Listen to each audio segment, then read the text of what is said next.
Hello, hello, hello. All right, I am here with another Charlotte Tilbury uh, sample, and today I did use her concealer. I've been really on the fence because a lot of people either love her concealer or they hate it. And I can't say that I hate it, but I cannot say that I love it either.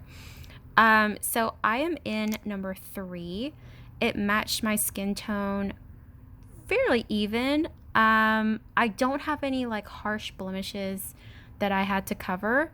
Um, but I had some. Obviously, I always have something to cover, and it didn't even really cover it. It covered it for a little bit. It's definitely not long lasting. It says long lasting here. That is a load of bull.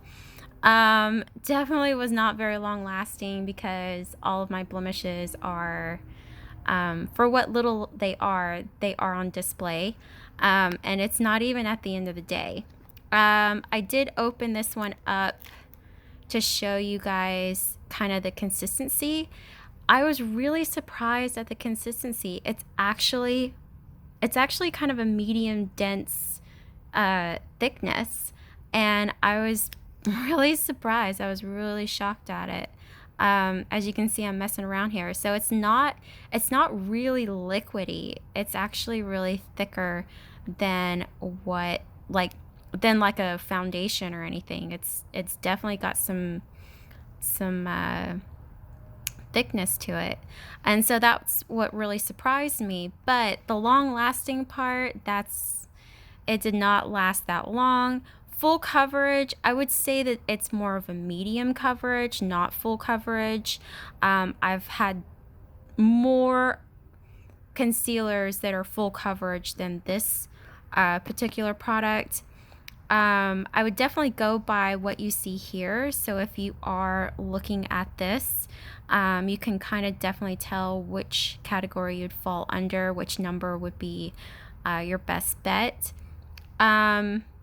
I would say that I would pick number 1 if I was going to just highlight under my eyes, and then the rest of my face I would go in with a number 3.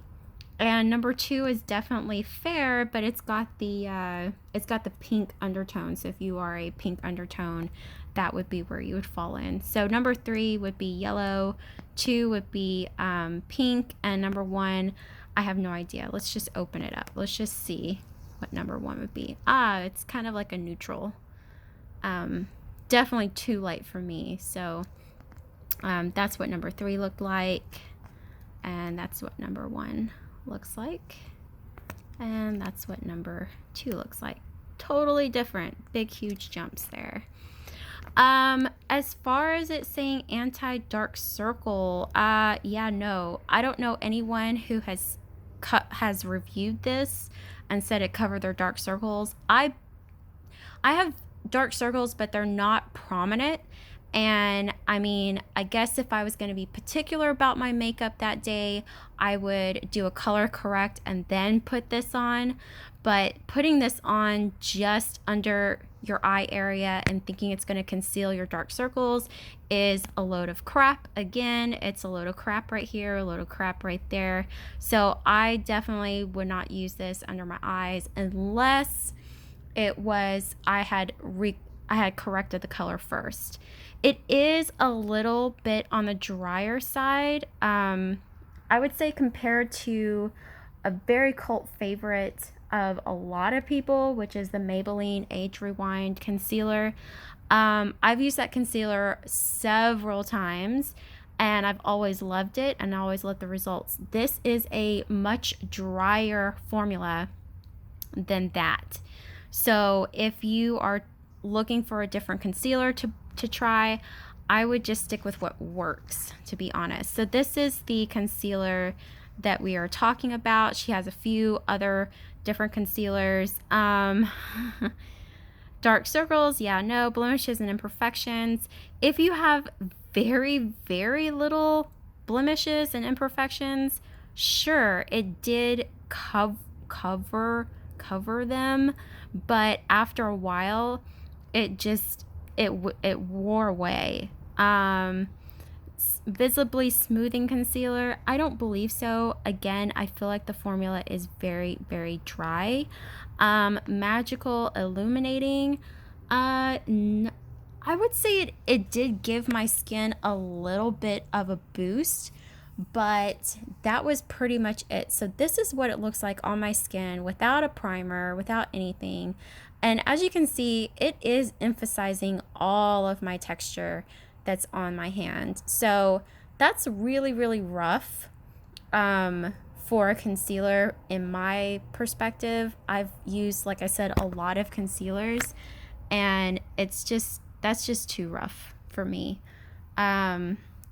So to say the least, I really did not like this sample. I did not like the Magic Away liquid concealer.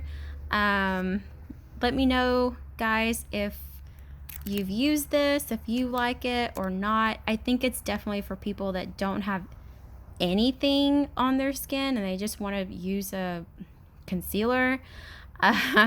So definitely it's not for me, and I did set it with her powder, so it still didn't last underneath her powder. So I really think a different concealer would be best. And let me just go ahead and swatch this here for you. Ooh, that is fair light. So that's the fairest one. And this one right here, that's kind of blown, or not blown out, but you know what I mean. That one's the number 2. This one is number 1. So let's just kind of blend it a little bit. But you can see how thick it is. It's not as thick as NARS,